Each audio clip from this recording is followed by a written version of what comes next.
ఈ రోజు మనకి ఏదైతే prohibition of unlawful conversion of religion ordinance ని తీసుకోవడం జరిగింది.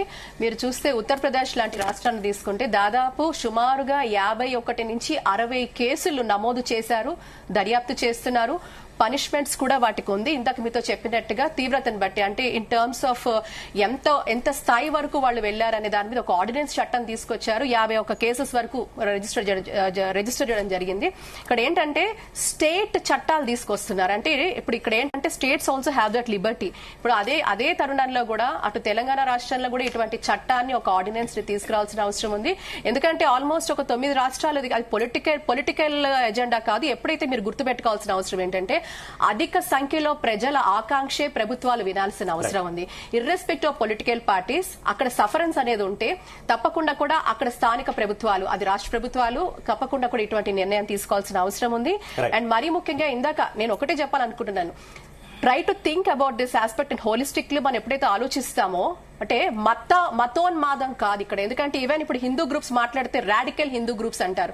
సో ఇటువంటి పదజాలం కాకుండా ఇది అగేన్స్ట్ హ్యూమనిజం. సో ఇటువంటి జరుగుతున్నప్పుడు అండ్ నేషన్ ఇంట్రెస్ట్ మనం దృష్టిలో పెట్టుకొని ఇటువంటి చర్య జరుగుతున్నప్పుడు, ఎందుకంటే ఇది కేవలం ఒక మనిషి ప్రేమకు సంబంధించింది కాదు. ప్రేమిస్తే అక్కడ ఎటువంటి ప్రాబ్లం ఉండదండి. ఇక్కడ ప్రాబ్లం ఏంటంటే ఇట్ ఈస్ బియాండ్ దాట్. అంటే ఇది యాంటీ హ్యూమన్ యాక్టివిటీ జరుగుతుంది. కాబట్టి దీని గురించి తప్పకుండా కూడా చర్యలు తీసుకోవాలి. And this is a vicious circle and try to understand. ఇక్కడ ఏంటంటే మనం ఒక్కడమే కాదు, ఈ రోజు భారత పౌరులుగా ఎవరున్నా కూడా దీన్ని హోలిస్టిక్ గానే ఆలోచించాలి. ఇది ఒక నేరంగా చూడాలి, ఇది ఒక నేరంగానే చూడాల్సిన అవసరం ఉంది. 1 minute లో కంక్లూడ్ చేయండి ప్లీజ్. ఇది సింపుల్ అండి. If you can not love your nation, go and live in a country that you love. This is the only conclusion. You're not even faithful to the religion that you were born in. You're not faithful to the nation that you live in.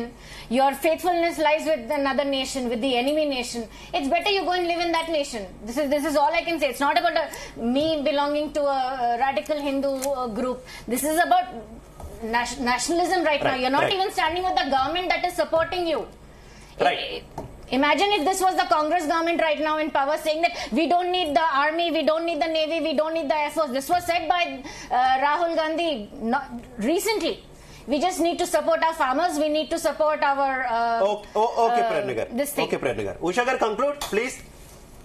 Fast ga conclude cheyali, manaku time takku. Sir, నాకు వినబడలే. I can't hear you. కొంచెం fast గా conclude చేయండి please in 30 seconds. మీరు అన్నట్టు ఈ చట్టాలు ఇవి తీసుకొచ్చినప్పుడు ఇవి జనాల్లోకి వెళ్ళాలి. అసలు చాలా మందికి they don't know that there are some laws. ఈ లాస్ చేశారు, ఇలాంటివి ఒకటి ఉన్నాయి. అసలు ఆడపిల్లలకు కావచ్చు, మగపిల్లలకు కావచ్చు, ఇలాంటి చట్టాలు చేశారని ఎడ్యుకేట్ చేయడం చాలా అవసరం. అది ఎడ్యుకేట్ చేయకపోవడం వల్ల కూడా ఇట్లాంటి అంశాలు, ఇందాక అన్నట్టు ఇట్లాంటి విషయాలు చాలా అవుతూ వస్తున్నాయి. So they need to get educated about what is the law that is being brought in our country. And దీన్ని చేయడం వల్ల ఎవరు నష్టపోతున్నారు, ఎవరు బాగుపడుతున్నారు, should be very clear. చాలా క్లియర్ గా ఉండాలి వీటి వల్ల. So that should be my what I mean to say is that జనాలకి తెలియాలి ఇలాంటివి జరగకూడదు. జరుగుతున్నప్పుడు ఇలాంటి చట్టాలు ఉన్నాయి. నాకు ఒక సమస్య వస్తే ఆ సమస్యని నేను వెళ్ళి ధైర్యంగా చెప్తే నాకు ఒక సెక్యూరిటీ. స్థానిక రాష్ట్ర ప్రభుత్వాన్ని I really demand and also request, ఇక్కడ ఏంటంటే ఒక టోల్ ఫ్రీ నంబర్ అనేది మీరు స్టార్ట్ చేయండి. టోల్ ఫ్రీ నంబర్ ఫర్ ఈ లవ్ జిహాద్ కేసెస్ కోసం అనానిమస్ గా ఉంచుతామని భరోసా ఇస్తూ ఒక టోల్ ఫ్రీ నంబర్ ని మీరు తప్పకుండా స్టార్ట్ చేయండి. And you will see the result by yourself. Mounika గారు conclude. Intention behind the crime అనేది ఫస్ట్